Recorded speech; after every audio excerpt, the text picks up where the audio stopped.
hired, it was the president who hired me directly. Yes. Wala akong dinaanan, di ako nag-apply. Yes. So, yun. Tapos may mga ibang mga kasama doon, iba yung tinutulak na agenda, iba yung tinutulak na... May mga ganon. So, it had to be my own terms and I had to take care of my people. Yun lang talaga yung interest ko doon. I checked all of the papers that I signed. Siyempre, titignan mo lahat kung meron kang iniwan na nakabitin, nakaano. Para pag there was no time for turnover, ayoko mo na mag-turnover. Magandang araw po sa inyo mga banateras. Ako po si Banat Girl. Ito po mga banateras, panoorin natin ito at sabay-sabay po tayong mag-react sa comment section. Alright, panoorin na po natin ito mga banateras. Mag-comment po kayo sa comment section at huwag po ninyong kalimutan mag-subscribe, i-like at i-share ang ating video. I am not Filipino for nothing. Mahalin po natin ang Pilipinas. Ito na po. Kahapon nagpahayag siya sa media na hindi mag-aalangan ang gobyerno na aaristuhin daw ang mga manggugulo at mga magiging bahagi ng destabilisasyon sa nalalapit na 3 araw na pagkilos o pambansang araw ng pagpoprotesta ng mga mamamayan na of course ang unang nanawagan nito ay ang Iglesia ni Cristo sa November 16, 17, and 18. Ang konteksto o ang layunin nitong pagpapahayag ng DILG Secretary ni Marcos na si John B. Crimolia ay sa konteksto ng pananakot at pagkatakot. Ibig sabihin po, tinatakot nila ang mga taong bayan, ang mga mamamayan, ang iba't ibang sektor ng lipunan na nagnanais ng mapayapang pagpapahayag ng kanilang kalayaan sa mapayapang pagtitipon-tipon. Nagpapakita po ito na nagpapanik ang gobyerno ni Marcos. Una sa lahat, wala pong nanggugulo at hindi po manggugulo ang mamamayang Pilipino, ang Iglesia ni Cristo at iba't ibang sektor ng lipunan na ang layunin lamang po ay tuligsain at tutulan ang malawakan at tuloy-tuloy na pagkakaroon ng mga pandarambong at pagnanakaw sa kaban ng bayan. Hindi manggugulo at hindi destabilisasyon po ang karapatan ng mamamayan na i-call out ang gobyerno na papanagutin, parusahan at bawian ng mga dinambong na kayamanan itong mga politikong magnanakaw na karamihan sa kanila ay mga kaalyado, alipures at nasa sindikato ng magpinsang Marcos at Romualdez. Lalo na po ang mga kongresista na naging bahagi ng sindikato sa operation ng mga flood control projects na dinakaw, dinambong kagaya nila Saldico na pinatakas na ni Marcos at Romualdez at itong si Secretary Bunuan dati ng DPWH na pinatakas na rin po papunta ng Estados Unidos para hindi makapag-testify, hindi po abutin ng kamay ng batas. Pangalawa, ang konteksto po nito na ang mga mamamayan na kumikilos sa kanilang demokratikong karapatan ay hindi dapat tinitingnan na destabilizers. Kung mapapansin ninyo na una nang lumabas itong chismis at basura na impormasyon na pinapakalat nitong Montulfo, na kung si Governor Chavez Singson pa mag-describe, walang pinagkaiba ito sa pambansang marites at tagapagtahol ni Marcos na si Claire Castro. Tinatawag ito ng taong bayan na asong ulol sapagkat kapag may pera at may pondo, tumatahol. At kapag may malaking pondo, nangangagat, hindi lang tumatahol. Yan pong ibig sabihin ni Governor Chavez ng asong ulol. Walang pinagkaiba yan ang mga pahayag na ginawa ni Montulfo at nitong tagapagtahol ni Marcos.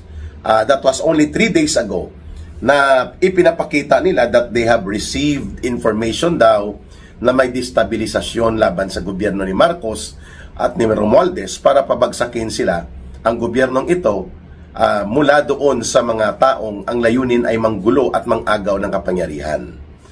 Pagkatapos nitong kalukuhan na ipinalabas nila Claire Castro at nila Montulfo, ay nagpalabas naman ng isa pang kalukuhan na pahayag itong si John B. Crimolia na may bahid ng lantarang pananakot at syempre may kahambugan na rin nakasama o yung arrogansya or the arrogance in power. Instead na sabihin niya na nirerespeto ng ating pamahalaan ang lahat ng karapatan ng mga mamamayan sa demokratikong pamamaraan at mapayapang pagpapahayag at nawa ito po ay gawin sa mapayapang pamamaraan upang hindi magkaroon ng mga anumang kaguluhan sa ating bansa sapagkat ang pagkilos ay naaayon pa rin sa batas, lalo na sa saligang batas. Ganon dapat ang mga porma ng pahayag na wini-welcome ng gobyerno. Kung hindi siya natatakot itong gobyerno ni Marcos at Romualdez, hindi yung tinatakot mo dahil takot ka na ang taong bayan ay posible na maglunsad ng malawakang kilos protesta, ng mapayapang pagtitipon ng sama-samang pagkilos na pwedeng humantong sa antas ng isang people power sapagkat napaka-inutil at napakabulok ng gobyernong ito. Yan po ang konteksto na nakikita natin na hindi po ito ordinaryong pananakot, kundi ito ay pagpapakita ng pagkatakot. And there is an imminent intimidation and there is an apparent na posture na gagamit ng dahas, ng puwersa at ng otoridad ang gobyerno upang ang batas ay ihambalos laban sa taong bayan instead na i-protect at i-facilitate ang pagdaloy ng pag-exercise ng karapatan ng ordinaryong mga mamamayan. So mali at baluktot po ang konteksto na tinutungtungan nitong pahayag ni DILG Secretary John Vic Remulla na aaristuhin nila ang mga manggugulo as if there is already a presumption na magkakagulo. Bakit? Sino ba mag-trigger ng panggugulo at kaguluhan? Baka manggaling yon sa mga binayaran na puwersa o sektor na hinair para gumawa ng tinatawag na agent provocateur actions, yung mang-uupat at manggagatong para magkaroon ng kaguluhan to justify yung paggamit ng dahas at puwersa at paghambalos ng batas nang sa gayon ay mapigilan ang pagdaloy ng malawak na pagkilos ng mamamayang Pilipino. Ang tawag po sa aksyon na yan, agent provocateur or putschist actions. Yung haluan mo ng mga kunwari ay kumikilos din kasama sa mga nagbubuo ng mga kilos protesta at mapayapang pagtitipon, subalit yun pala ay mga pakawalang bayaran o binayaran ng gobyerno. Yun po ba ang konteksto nitong binabanggit ni DILG Secretary Remulla ng pagkakaroon ng parang presumptive o ina-assume na nila na may manggugulo at may kaguluhang magaganap sa darating na malakihang mga pagkilos sa buong bansa, lalo na sa paligid ng Kamaynilaan itong November 16, 17, and 18. Obvious na parang they are making a public mind conditioning para i-justify o bigyang matuwid sakaling gumamit sila ng repressive o mapanupil na mga uri ng hakbang gamit ang kunwa-kunwari ang justification under the law na mayroon pong destabilisasyon. Pero under the definition ng batas, there is no crime such as destabilization. Pero siyempre, pag sinabi yon ni John Vic Remulla, ang hugot noon, napapunta sila doon sa paggamit ng mga batas like sedition o rebellion o mga inciting to rebellion, inciting to sedition, or even the acts of terrorism under the acts or under the anti-terrorism law. At yan po ay mga repressive and dangerous law na kapag ginamit mo sa hindi tamang pamamaraan ay pwedeng magdulot po ng malawakang paglabag sa fundamental na karapatan sa malayang pamamahayag, sa press freedom, sa freedom of expression, and lalo na po sa peaceful assembly for the redress and petition of their grievances against the government in peaceful manner. Na lahat ay nakasaad ito sa garantiya ng tinatawag na Bill of Rights. Ang pangatlo or pang-apat na konteksto nito, mga kababayan, ang isang gobyerno na talaga naman pong lantaran ang pagkakaroon ng sistematiko, planado at organisadong pandarambong sa pundo at kaban ng pamahalaan, nilanakawan mismo ang kanyang sariling mamamayan the way nangyari ang 1.5 trillion pesos na estimated na pinagnanakaw mula sa 2023, 2024, and 2025 budget sa ilalim ng gobyerno ni Marcos at Romualdez ay isang gobyerno na nagkakaroon ng self-destruction sapagkat nawawala ang pagtitiwala at ang pagsuporta ng taong bayan sa isang gobyernong ninanakawan mismo ang kanyang sariling gobyerno at ninanakawan mismo ang kanyang mamamayan. Sa pamamagitan nito, you don't need sa ganyang kalagayang kinakaharap at ginawa mismo dahil sa kagagawa ng pagkagahaman sa puder at kapangyarihan at pagiging ganid sa pundo at kayamanan at pera ng gobyerno ni Marcos at nila Romualdez, nabubulok ang gobyerno, nalulugmok ang ekonomiya at lalo pang naghihirap ang milyong-milyong mga mamamayang Pilipino. In that manner, hindi mo po kailangan ng destabilization o pangpayanig o pangpapabagsak sa gobyerno because it will create a self-destructive condition. Ibig sabihin po, mismo ang gobyerno ang naghuhukay ng kanyang sariling libingan sa kanyang ginagawang kasamaan laban sa kanyang mamamayan at sa kanyang pagpapalugmok sa gobyernong ito. Mantakin mo 3 taon pa lang halos si Marcos sa kapangyarihan at poder itong kanyang pinsan at ang kanilang alipores na naghahari-harian sa ilalim po ng sistema ng korupsyon, pandarambong at mga pagwawaldas sa pundo ng mamamayan at abuso sa kapangyarihan na ginagawa nila at hindi naman nagbubunga ng pag-unlad ng ating batayang sektor ng mga lipunan, kagaya po ng ating mga magsasaka, magbubukid, manggagawang bukid, katutubong pamayanan, at ng ating mga maralitang lungsod at mga manggagawa. Aba, 3 taon pa lang ito sa puder. Nakapag-utang na ito taon-taon ng mahigit 1.5 trillion pesos. Na umaabot na po sa almost 6 trillion pesos. Take note, 6 trillion pesos na ang inutang nito sapagkat nauubos at nasasaid ang pundo, kinakapos ang pera ng pamahalaan dahil sa pandarambong at malawakang korupsyon na pinayagan at ginawa nila Marcos at Romualdez. So how would you need to have a destabilization, mga kababayan, kung ganyan ang ginagawa ng gobyerno?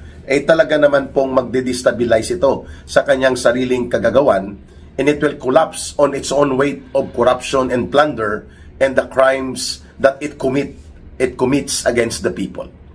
Malinaw na hindi po ito naiintindihan ni Secretary John Vic Remulla na walang kailangang puwersa para yanigin, guluhin ang gobyerno ni Marcos sapagkat ito talaga ang tagapagpasimuno ng kanyang sariling pagkalugmok dahil ito ang gumagawa ng kalapastanganan at krimen laban sa taong bayan.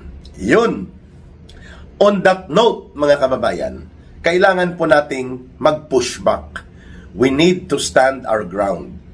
Dahil kung papayagan po natin itong pananakot ng destabilisasyon, pananakot na gamitin ang mga batas para supilin ang malayang pagpapahayag at mapayapang pagtitipon at sama-samang pagkilos ng mga mamamayang Pilipino upang mapatigil na itong malawakang korupsyon at pandarambong at mapatino ang ating pamahalaan. Kung tayo po'y matatakot sa pananakot na ito ng isang takot na gobyerno ngayon ni Marcos at Romualdez, hindi po natin marireforma, hindi natin mababago ang ating pamahalaan na nangangailangan ngayon ng tinatawag na immediate reform and transformation before everything else in our country will collapse.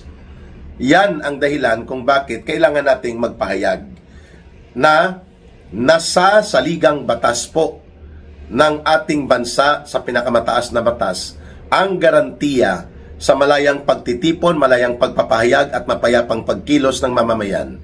At hindi pwedeng ito ay sagkaan, supilin at takutin ng gobyerno dahil lamang gusto ng manatili pa rin sa puder ng abusado at puno ng anomaliyang pangungurakot at pandarambong na uri ng administrasyon ni Marcos at nila Romualdez. Ayan. At syempre, sa panghuling bahagi nito, kung hindi po magkakaroon ng mga pagkilos na mapayapa sa masamang mga pagtitipon ng mamamayan, kagaya ng mangyayari sa November 16, 17 and 18, 3 araw ng daluyong ng pagkilos na ito, mananatili po at mananatili ang ganitong kaayusan at hindi natin mapapanagot at mababawian ng kayamanang ninakaw at dinurobo at kinulimbat nila sa kaban ng bayan ang mga kagaya nila Saldico, na bilyon-bilyon na pera pala ang binodega nila dyan sa mansyon niya sa Valle Verde. At marami pang isiniwalat na direktang sumasangkot at nag-uugnay sa pagiging bahagi mismo ni Marcos as mastermind together with Romualdez kung bakit naganap ang tinatawag na crime of the century, itong nangyari na pandarambong ng almost 1.5 trillion pesos sa flood control project pa lamang.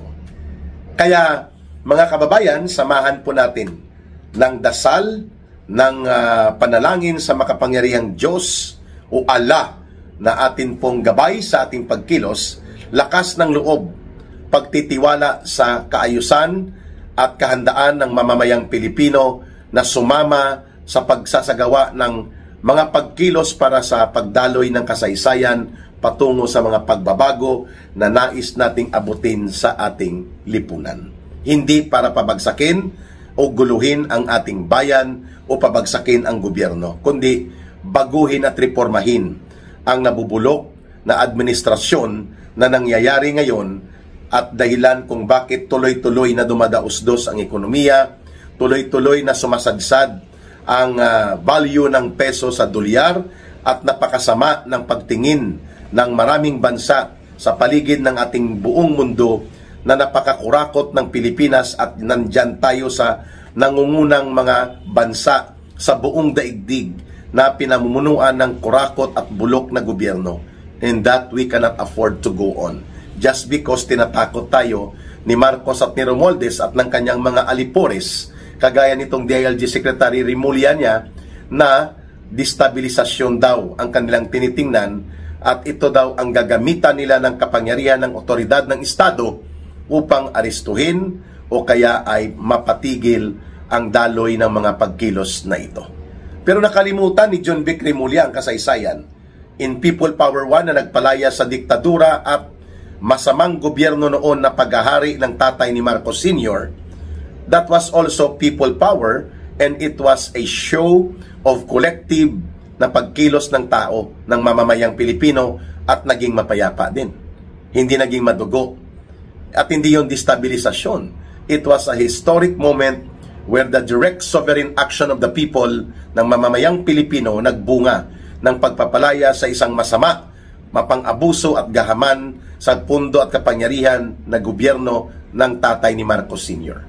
Nangyari din po yan sa People Power 2, sa isang gobyerno na parang sindikato involved sa mga sugal at mga patong at mga kotong na ginamit ang poder bilang Pangulo, na patalsik din po at napalaya sa poder si Joseph Estrada na mapayapa sa masamang pagkilos. At maalala ko pa, ito din ang mga Remulla Brothers ang tagapagtanggol noon ni Estrada upang wag mapaalis sa poder ang iskandaluso na puno ng koneksyon sa mga patong sa sugal at mga iligal noon na bagay gamit ang kanyang poder bilang Pangulo. Ang magkapatid na Remulla ay mga defenders of a corrupt government also during that time.